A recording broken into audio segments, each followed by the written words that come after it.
Hi hello வணக்கம் நண்பர்களே, நான் உங்கள் ஆனந்த். Acharapakkam interlock bricks. இந்த சைட்டு பார்த்தீங்கன்னா அச்சரப்பாக்கத்துலேருந்து உள்ள ஒரு 5-6 கிலோமீட்டர் டிஸ்டன்ஸில் இந்தலூர்னுன்ற ஒரு சைட்டு. இது பார்த்தீங்கன்னா 3வது நாள் வீடியோ. இது ஆல்ரெடி 2 பார்ட்டு வீடியோ போட்டிருப்போம்.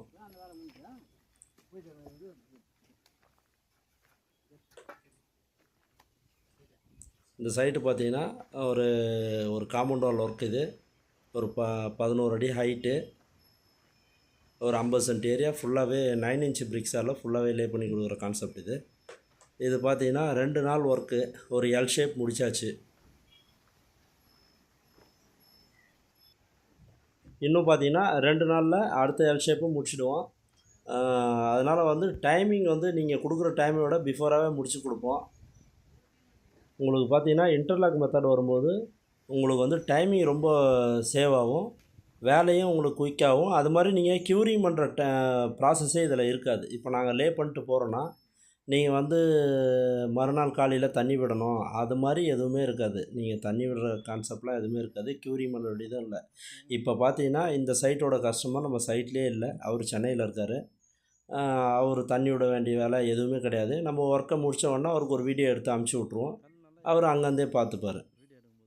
அதனால் கஸ்டமருக்கு வந்து எந்த ஒரு டிஸ்டர்ப் இல்லாமல் வேலையும் குயிக்காக முடியும், க்யூரிங் பண்ணுற வேலையும் கிடையாது, ஈஸியாக இருக்கும். அவரோட பட்ஜெட்லேயும் இந்த காம்பவுண்ட் வால் உங்களுக்கு முடித்து கொடுத்துருவோம். அதே மாதிரி உங்களுக்கு யாருக்குன்னா உங்களோட ஃப்ரெண்ட்ஸுக்கோ இல்லை உங்களுக்கோ யாருக்குன்னா காம்பவுண்ட் ஒர்க்கு இல்லை வீடு எதாக இருந்தாலும் கண்டிப்பாக சொல்லுங்கள், பெஸ்ட்டாக பண்ணி கொடுக்குறோம். என்னோடய நம்பர் பார்த்தீங்கன்னா 9710064479. நான் இது வரைக்கும் நம்பர் சொன்னது கிடையாது, ஸ்க்ரீனில் வரும். எந்த ஆர்டராக இருந்தாலும் சொல்லுங்கள், கண்டிப்பாக பண்ணி கொடுக்குறோம். அது சின்னதாக இருந்தாலும் சரி, பெருசாக இருந்தாலும் சரி. சின்ன போர்ஷனாக இருக்குது, சின்ன காம்பவுண்ட் ஒர்க்காக இருக்குது, இவங்க வந்து பண்ணுவாங்களா அப்படிலாம் கிடையாது. சின்ன வேலையாக இருந்தாலும் வந்து பண்ணுவோம், பெரிய வேலையாக இருந்தாலும் வந்து பண்ணுவோம். நம்மளுக்கு கஸ்டமர் சாட்டிஸ்ஃபேக்ஷன் தான் முக்கியம். கண்டிப்பாக கூப்பிடுங்க, நல்லா பண்ணி கொடுக்குறோம். இதில் பார்த்தீங்கன்னா ஒரு சிலர் பார்ப்பாங்க, சிமெண்ட் பால் ஊற்றி பண்ணுறேன்னு சொல்கிறீங்க, ஆனால் இந்த லைனில் ஊற்றலை. இது ஃபஸ்ட்டு கல்லுக்கு சிமெண்ட் பால் ஊற்ற வேண்டியதில்லை. அடுத்த கல் அடுக்கும்போது கண்டிப்பாக சிமெண்ட் பால் ஊற்றிட்டு ப்ரஷ்ஷால் க்ளீன் பண்ணிட்டு சிமெண்ட் பால் ஊற்றிட்டு தான் அடுக்குவாங்க. ஃபஸ்ட் லைனுன்றதால ஊற்றலை. கஸ்டமர் இருந்தாலும் இல்லைனாலும் நம்ம வந்து நம்மளோட ஒர்க்கை கரெக்டாக பண்ணுவோம். எங்களை நம்பி வேலை கொடுங்க, நீங்கள் நினச்சா மாதிரி வேலையை முடிச்சு தருவோம். இங்கே பார்த்தீங்கன்னா இங்கே ஒரு கேட் ஒன்று வருது, ஒரு 12 அடியில் ஒரு சின்னதாக கேட் வருது.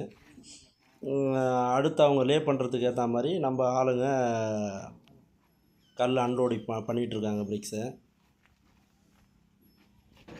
இது கொஞ்சம் சைட் பெருசுன்றதுனால நம்ம எங்கே வால் வருதோ அது பக்கத்துலேயே வண்டியை நிறுத்தி தேவையான பிரிக்ஸை பக்கத்துலேயே இறக்கிடுறோம். அதனால் வேலை கொஞ்சம் இன்னும் கொஞ்சம் குயிக்காக ஆகும்.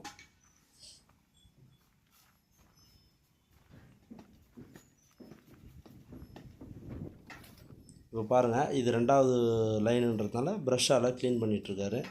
இதுக்கப்புறம் அதில் சிமெண்ட் பால் ஊற்றுவாங்க.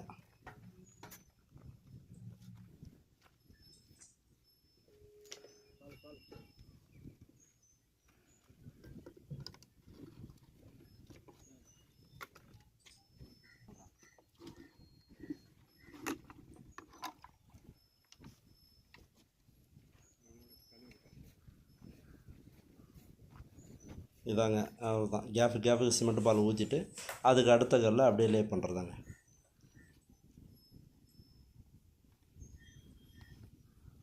இதே மாதிரி தான் இந்த காம்பவுண்ட் வால் ஃபுல்லாகவே பண்ணிகிட்ருக்கோம். இந்த சிமெண்ட் பால் ஊற்றி லே பண்ணுறதுல என்ன நம்மளுக்கு பெனிஃபிட்னா, நீங்கள் கல்லை லே பண்ணி முடிச்சுட்டு மறுநாள் காலையில் நீங்கள் கல் மேல் கல்லை ஷேக் பண்ணால் கூட ஷேக் ஆகாதுங்க, அந்தளவுக்கு நம்மளுக்கு கிரிப்னஸ் கிடச்சிடும். அதே மாதிரி ஒரு சிலர் வந்து பாயிண்டிங் பண்ண மாட்டாங்க. காம்பவுண்ட் ஒர்க்குக்கு சிமெண்ட் பால் ஊற்றி லே பண்ணிவிட்டு பாயிண்டிங்கே சில பேர் பண்ணாமல் விட்டுருவாங்க, அதுவே ஸ்ட்ரென்த்தாக இருக்கும். ஒரு சில கஸ்டமரு டாப்பில் வர பீம் போடாமல் சிமெண்ட் பால் ஊற்றி அடுக்கந்தோடு விட்டுடுறாங்க. அப்படியும் பண்ணலாம், அதுவும் நம்மளுக்கு வந்து மேலே போடுற பீமோட காஸ்ட் நம்மளுக்கு மிச்சமாகுது. அந்த மாதிரியும் பண்ணுறாங்க. அதனால் வந்து உங்களுக்கு சிமெண்ட் பால் ஊற்றி அடுக்கிறது பெனிஃபிட் தான்.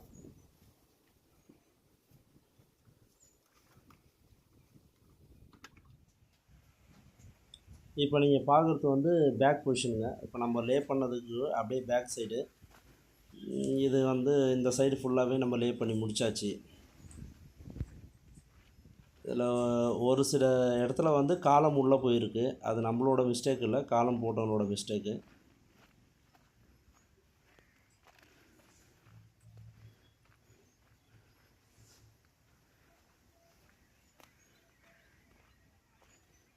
இப்போ பார்த்தீங்கன்னா இது வந்து ஃப்ரண்ட்டு பொசிஷன். இது ஃப்ரண்ட்லேயும் நம்ம வந்து லே பண்ணி முடிச்சிட்டோம்.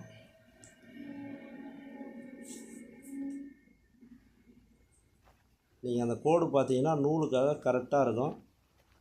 நம்ம வந்து நூல் கட்டி தான் லே பண்ணுறோம், அதனால் நூலுக்காக கரெக்டாக இருக்கும்.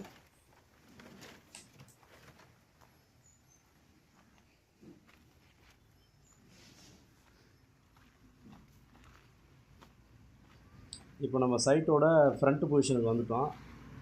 இதுதான் நம்ம வந்து சைட்டோட ஃப்ரண்ட்டு கேட்டு. பேக்கில் ஒரு கேட்டு வச்சுருக்காங்க. இதுதான் சைட்டோட ஃப்ரண்ட் லொக்கேஷன், பார்த்தீங்கன்னா தெரியும். இப்போ பார்த்தீங்கன்னா 3ஆவது நாள் ஒர்க்கு ஃபினிஷ் ஆகுதுங்க. ஈவினிங் 5:30 ஆகிடுச்சு. பார்த்தோன்னா மழை வர கண்டிஷனில் இருக்குது, நல்ல காற்றடிக்குது. இருந்தாலும் நம்ம ஆளுங்க ஒர்க் பண்ணிகிட்ருக்காங்க. நம்ம இன்டர்லாக்கில் பார்த்தீங்கன்னா இது ஒரு பெனிஃபிட்டுங்க. நீங்கள் மழையே பெஞ்சாலும் இன்டர்லாக் லே பண்ணலாம். கல் கரையும், இல்லை சிமெண்ட்டு போட்டு அடிக்கிருப்பாங்க, செவுரு சாயம், அது மாதிரி எந்த ஒரு டிஸ்அட்வான்டேஜும் கிடையாது. நீங்கள் மழையே பெஞ்சிட்டு இருந்தாலும் கல் லே பண்ணிகிட்ருக்கலாம். நம்மளுக்கு கல் ஒன்றுமே ஆகாது. அது மாதிரி வந்து பாய் போட்டு மூடணும், அது மாதிரி எந்த கான்செப்டும் கிடையாதுங்க. நம்ம இன்டர்லாக் பொறுத்தவரையிலும் உங்களுக்கு பெனிஃபிட் தாங்க. ஓகே, தேங்க்யூ நண்பர்களே. அடுத்த ஒரு நல்ல வீடியோவில் சந்திப்போம். பாய்.